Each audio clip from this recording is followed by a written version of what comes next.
ओम शांति। आज कुछ ऐसी सच्चाई जो हम विश्वास नहीं भी करेंगे तो भी वह सच होना ही है।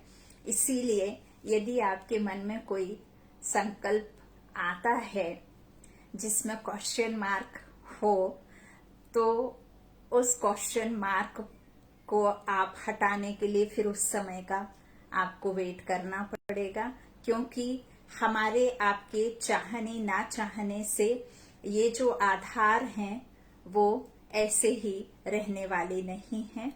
तो आपको यदि कुछ इस तरह से नहीं होता है विश्वास, तो फिर आपको ज्ञान समझना होगा, उस परमात्मा की परिभाषा और खुद की परिभाषा को अच्छी तरह समझना पड़ेगा और इस ज्ञान की डेप्थ में जाकर के ही फिर आप इन बातों पर विश्वास करेंगे, नहीं तो मुश्किल होगी। तो मैं अब बात करूंगी कि सारे आधार खिसकने वाले हैं वह कैसे।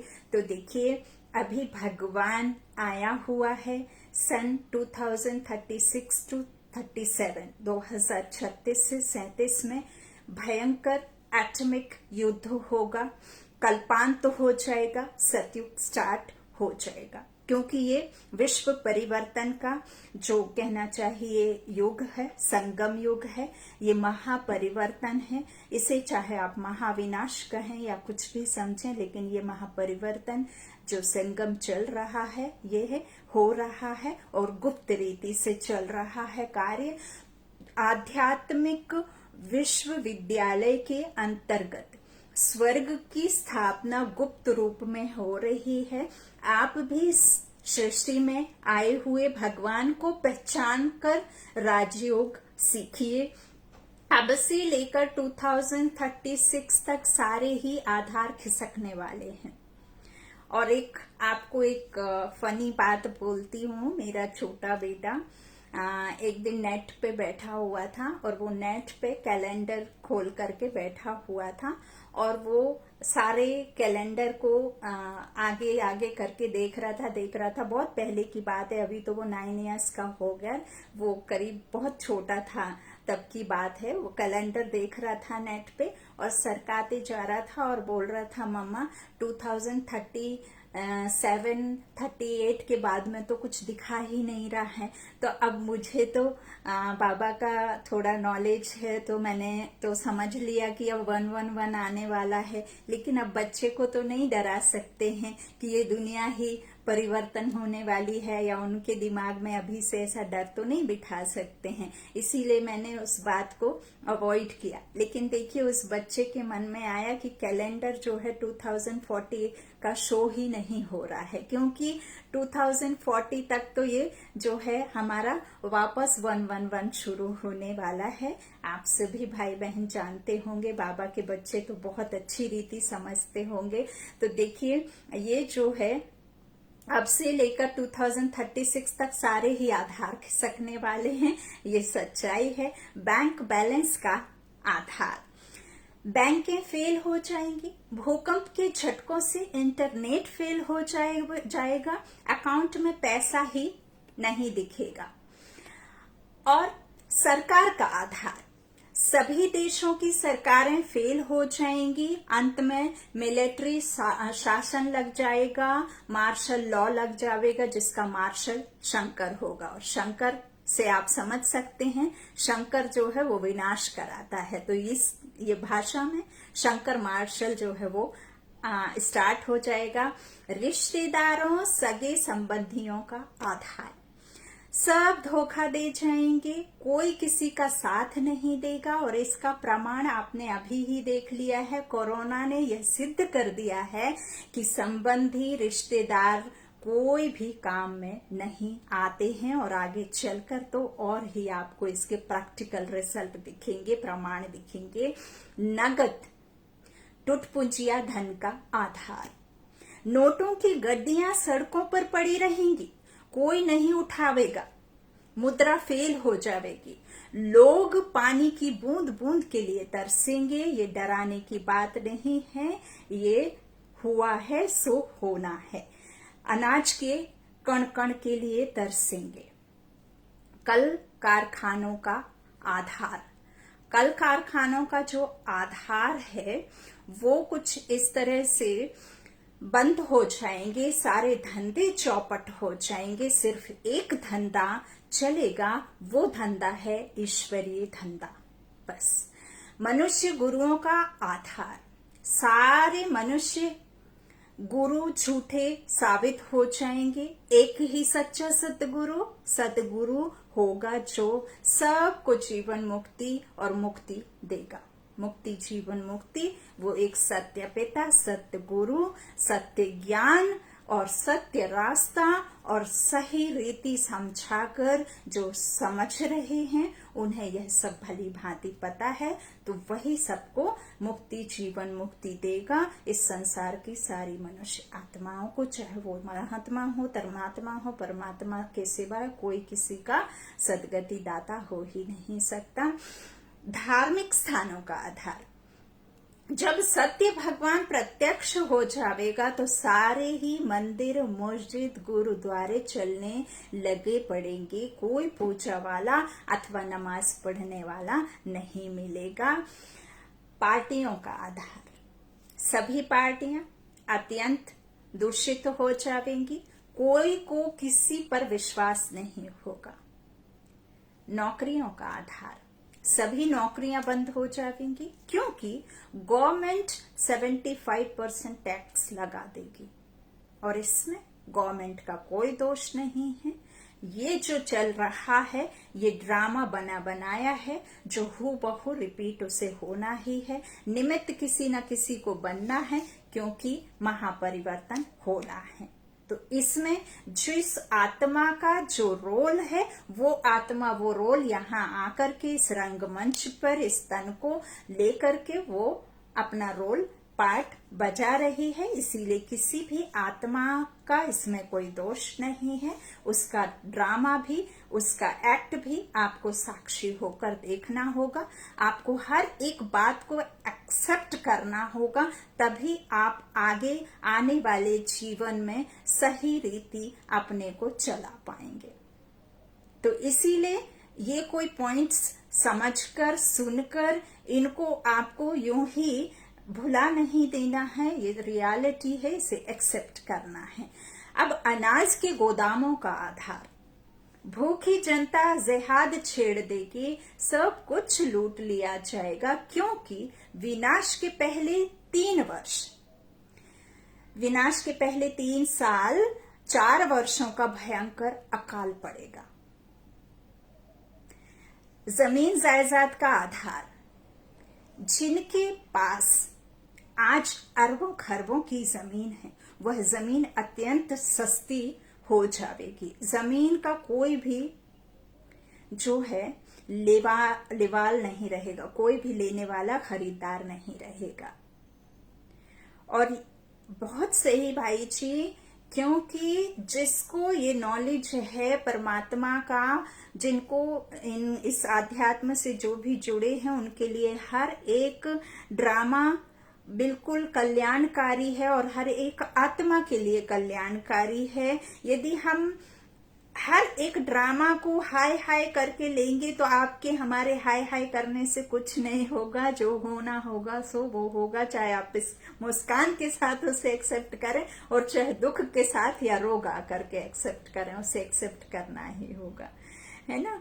सो इस तरह से जेवरातों का आधार, सब भूख मिटाने की जद्दोजहद करेंगे, सोना चांदी को कोई नहीं पूछेंगे क्योंकि इस पेट को पालने के लिए, इस शरीर को चलाने के लिए भोजन चाहिए, ना कि आप धन, प्रॉपर्टी, पैसे, जेवरात खाएंगे। आपके पास अटूट धन होगा लेकिन उस सोने के सामने, उस चांदी के सामने आपको भोजन ही चाहिए होगा क्योंकि भूख आपकी सोने जेवरात से नहीं भरेगी। आपने एक कहानी भी सुनी होगी कि एक राजा की बहुत प्रॉपर्टी थी, वो राजा एक बार अपने, कहना चाहिए जहां वो एक बहुत ही सुनसान जगह पर वो अपना जो भी था खजाना इकट्ठा करके एक ऐसी जगह पर, गुप्त जगह पर रखता था जहां सिर्फ उस राजा को और उसके मंत्री को पता रहता था कि यहाँ पे इस राजा का इतना धन है, और उस जगह पर सिर्फ और सिर्फ धन था। एक बार राजा को मन में ख्याल आया, चलो मैं जाकर के अपने जरा खजाने को देख कर आता हूँ, और वो सुनसान उस जगह पर गया और अंदर जाके उस जेवरातों को, हीरे मोती जवाहरातों को देख करके बहुत खुश हुआ, बहुत खुश हुआ। लेकिन जो वही राजा जब वो अंदर था तब बाहर से उसका मंत्री गुजर रहा था, और उसने सोचा कि ये हो सकता है कि मैं ही इसका डोर बंद करना भूल गया हूं। तो उसने उस गुफा का या जो भी था उसका डोर बंद करके चला गया और राजा अंदर रह गया। और जब राजा अंदर रह गया तो कहना चाहिए कि वो राजा को भूख लगी। वो जेवरात देख देख कर के इतना रोया, इतना गिड़गिड़ाया, इतना डोर नॉक किया, इतना सब कुछ किया, इतना हाय हाय के नारे लगाए, इतना चिल्लाया, चीखा, लेकिन उसको ना पानी और ना भोजन और ना कुछ भी। यहाँ जब राज्य में राजा का गुम होने का शिकायत आई तो सबने ढूंढना शुरू किया और देखा तो राजा उस धन के पैसों पर ऐसे लेटा हुआ पड़ा था, और उसने अपना ये बहुत बड़ा संदेश भेजा था कि ये जो इकट्ठा किया है उसके बदले में एक रोटी भी खरीद नहीं सकता।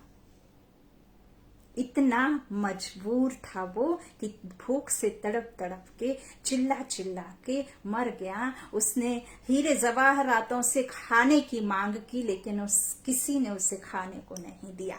तो यही बात है कि जेवरातों का जो आधार है, सब भूख मिटाने की जद्दोजहद करेंगे, सोना चांदी को कोई नहीं पूछेंगे, क्योंकि अभी ही जिसके पास में बहुत ज्वेलरी बैंक में है वो भी इस बात को बहुत अच्छी रीति समझ गए होंगे। जिन महिलाओं के पास में 20-20 हजार की साड़ियां हैं वो साड़ियां पहनकर बाहर नहीं निकल पा रही हैं, जूते चप्पल रखे हुए हैं जो हजार के और ना जाने लाखों लाखों के भी लेने वाले लेते हैं, वो घर में रखे रखे खराब हो रहे हैं। इन 2 सालों में इतना सबक सबको मिल गया है, तो ये कोई नई बात नहीं है। बीमा कंपनियों का आधार, जब सरकारें फेल होंगी तो बीमा कंपनियां भी फेल हो जाएंगी। आज भी कई बीमा कंपनियां फेल हो चुकी हैं। दवाइयों का आधार, कोई भी दवा काम नहीं करेगी, डॉक्टर से बीमारी ही पकड़ में नहीं आएगी, वो बीमारी को ही नहीं पकड़ पाएगा। अभी तो कोरोना का ही देखिए आ गया, हम कहते वो कृत्रिम हो या प्राकृतिक हो, लेकिन उसका वैक्सीन ही निकालने में 2 साल ऑलमोस्ट लग गया, और उसके बावजूद भी 100% श्योरिटी किसी ने नहीं दी वो वैक्सीन है, ना कि वो उस मर्ज की, उस रोग की दवा है। तो ये अचानक आए पेपर हैं जिसके लिए कोई तैयार नहीं है। और तैयार आप कर सकते हैं खुद को जब आप अपने आप को सिर्फ और सिर्फ आत्मा निश्चय करेंगे कि मैं ये शरीर नहीं हूं, मैं आत्मा हूं।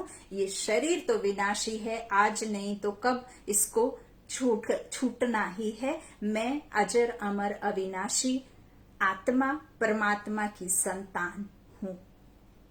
यह आपको निश्चय करते करते करते करते जब आप आत्मा खुद को समझने लगेंगे तो ये सब चीजों में आपको कोई भी इस तरह से डर, किसी तरह का भय, किसी तरह का आपको कुछ भी महसूस ही नहीं होगा। अब डॉक्टर्स से बीमारी ही पकड़ में नहीं आवेगी, एलोपैथी, होम्योपैथी, आयुर्वेद पैथी आदि सारी पैथी फेल हो जाएंगी आने वाले समय में। उद्योगपतियों का आधार, जब उद्योग ही बंद हो जाएंगे और मुद्रा ही फेल हो जाएगी तो ये सारे उद्योगपति भिखारी बन जाएंगे। आज तो ये उद्योगपतियों को अहंकार है कि मेरे उद्योग से कई हजार परिवार का पालन पोषण हो रहा है, लेकिन ये सब विश्वनाथ के आगे भिखारी बन जाएंगे। और विश्वनाथ वो बीज रूप में स्थित ऊपर सुप्रीम सोल परम आत्मा, उसके सामने सब भिखारी बन जाएंगे।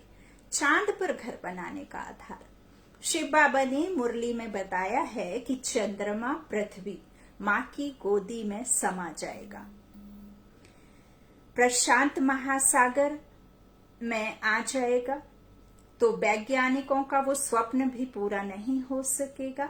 और सारी बातों का निचोड़ है, टीप ये है कि विनाश की बातों से डरिए नहीं, भगवान को पहचान कर निडर निर्भीक बनिए। यही इसकी समाप्ति है। आप जितना अधिक अपने को परमात्मा से जोड़कर रखेंगे उतना ही आपके लिए कहना चाहिए जैसे जैसे समय जाएगा वैसे वैसे आपका खुशी का पारा चढ़ते जाएगा।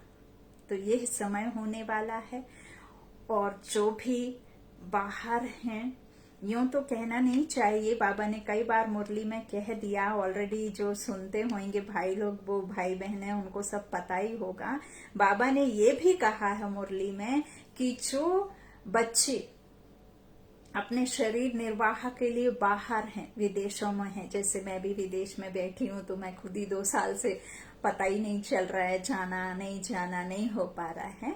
तो जो भी बाहर विदेश में भाई बहने हैं, एक समय ऐसा आएगा कि आपके पास में यदि 10,000 का टिकट है और आपके पास में 1 लाख रुपए भी आप एक टिकट पे देने के लिए तैयार होंगे, तो भी आपको फ्लाइट में बैठने की मंजूरी नहीं मिलेगी। ऐसा समय आने वाला है और वो समय चल ही रहा है एक तरह से।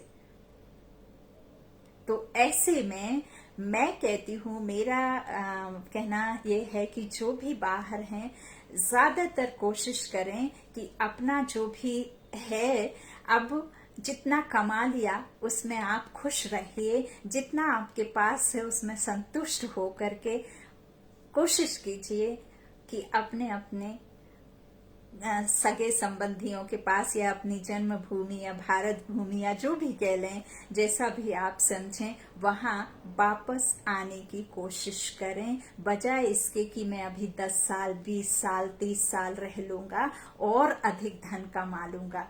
यह सोचना मेरे हिसाब से अभी स्टॉप करना है। जो है आपके पास वही पर्याप्त है, उसी को आप आगे अपने जीवन निर्वाह में इस्तेमाल कर अपने वापस अपनी जगह पर यथास्थान पर रहिए।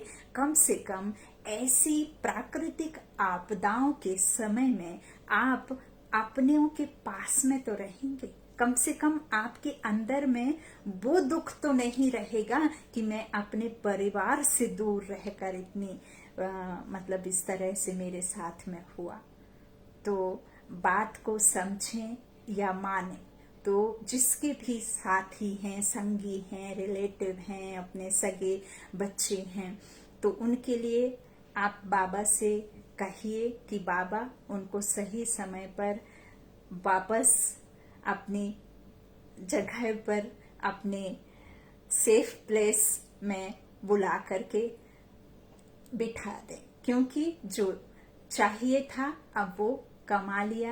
अब ये धन पैसा अभी ही समझ में आ गया है कि ये कुछ भी काम में नहीं आने वाली है।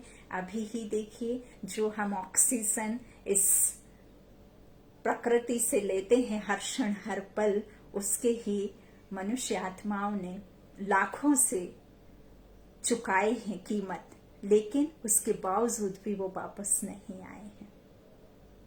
उसके बावजूद भी इस कोरोना ने परिवार के परिवार उजाड़ दिए, आधी दुनिया मोरारलेस चली गई, और अभी तो ना जाने क्या क्या सुनने में आ रहा है। तो ये सब भी ड्रामा ही है एक तरह से। बस बाबा से लगे रहिए, अपनी हर बात बाबा से कहते रहिए। और बहन, आप मेरा तो साउंड बराबर है, आप हेडफोन यूज करेंगे तो आवाज तो मेरा बराबर है, यहाँ से हो सकता है कम हो, तो इसीलिए तो आप ये सब बस सच्चाई को एक्सेप्ट करते चलिए और अपना जीवन खुशी से चलाते चलिए। और जो भी सबसे अच्छा एक बात मैं आपको एक कहना चाहिए, संकल्प जैसा कहना चाहूंगी कि देखिए, जैसे कि बाबा कहते हैं कि अपनों से उतना कहना चाहिए लगाव नहीं रहना चाहिए, लेकिन क्या है कि जो हम मनुष्य आत्मा इस संसार में आते हैं तो मनुष्य वैसे भी इन 63 जन्मों से इस तन के भान में रहते हैं, शरीर को ही सब समझते हैं। इसीलिए हम मनुष्य आत्मा शरीर के उसमें संबंधों में अधिक जास्ती चाहते हैं। मतलब कहना चाहिए कि अपने परिवार में अपने माता पिता को, अपने बच्चों को, अपने उनसे मोह नहीं छूटता है। चाहते हुए भी आप उनमें मोह लगा ही रहता है, तो वो भी एक तरह से ड्रामा ही है। तो बाबा कतई ये नहीं कहते हैं कि आप अपने बच्चों से दूर हो जाइए, अपने परिवार से दूर हो जाइए, अपने माता पिता को प्यार मत कीजिए, शरीर निर्वाह के लिए कुछ मत कीजिए, उनको प्यार मत कीजिए। यह सब कहने के लिए बाबा ये सब मुरली नहीं चलाते हैं। बाबा तो ये कहते हैं उल्टा और अधिक स्नेह प्यार में रहो। वही तो हमारा परिवार का जो कहना चाहिए एक स्नेह से ही तो सब चीजें होती हैं ना। आप जिसमें जैसे परमात्मा में हमें स्नेह रखते हैं, तो बाबा कहते हैं आप आत्मा भाई हैं, सभी भाई हैं। तो किसी के लिए आप द्वेष, घृणा, बदले की भावना या किसी के लिए भी इस तरह से आप मन में संकल्प मत लाइए।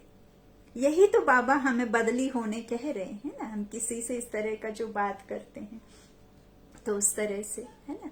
तो यही सब बातें हैं। आपके जो भी बाहर हैं उनको अच्छे बाबा से योग लगाइए, बाबा उन्हें जल्दी से जल्दी अपनी जगह पर ठिकाने लगा दें। अभी तो समय ऐसे चला जाता है, पता नहीं चलता है कितने जल्दी जल्दी समय निकल रहा है, समझ ही नहीं आता। हाँ, ये जरूर है कि बस जाना है।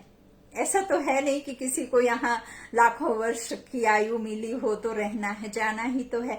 आज यहाँ है, कल पता नहीं कहाँ होंगे, है ना।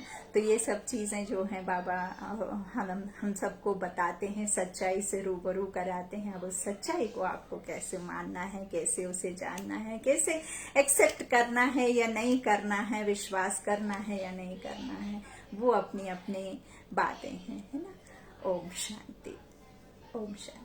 शुक्रिया सभी का। बाबा कोटि कोटि धन्यवाद।